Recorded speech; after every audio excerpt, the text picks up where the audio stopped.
Bonjour à tous et bienvenue dans cette nouvelle vidéo. Donc cette fois une vidéo explicative à la fois méthode et rédaction pour calculer une intégrale. Voilà.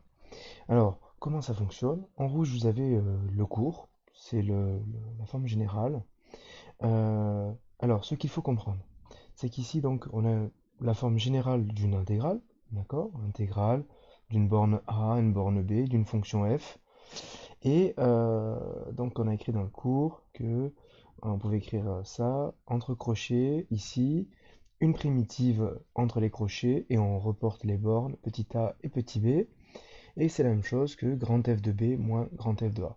Et bien en fait cette ligne, qui est en fait la forme générale, donne en quelque sorte la trame de la rédaction et de la méthode à emprunter quand on veut calculer une intégrale, quelle qu'elle soit.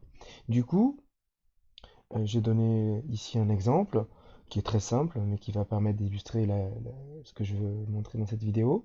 Donc on va commencer entre crochets à déterminer une primitive de la fonction que l'on cherche, dont on cherche à calculer une intégrale. Donc ici, la fonction f qu'on a dans le cas général, ici c'est la fonction affine définie par f de x égale 2x plus 1.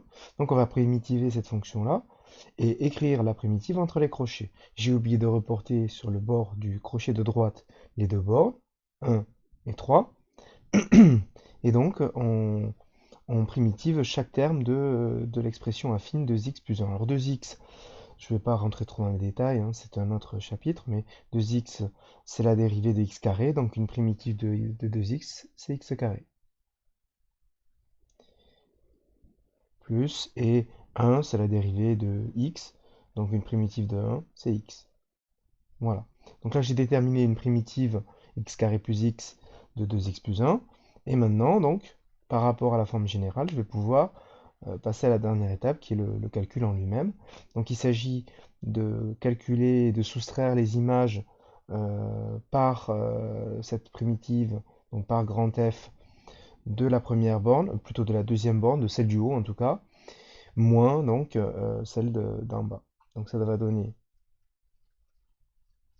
donc une soustraction. Le premier terme de cette soustraction, c'est en remplaçant par la borne du haut. Donc ça va donner 3 au carré plus 3. Si ça c'est grand F, là je viens de calculer grand F de B, d'accord? Grand F de B, moins, et la même chose avec A. 1 carré plus 1. Alors attention, j'ai commis une erreur, c'est volontaire parce que c'est une erreur assez classique. Il faut penser à mettre des parenthèses pour bien identifier le bloc grand F de A si vous voulez, d'accord? C'est-à-dire l'image par la fonction primitive de la borne du bas. Donc ici, hein, si j'utilise les notations, donc là on avait petit b, là on a petit a, ça c'est notre fonction petit f de x. Ici on a donc grand F de x, toujours petit b et petit a hein, par rapport à ce qu'on a là-haut.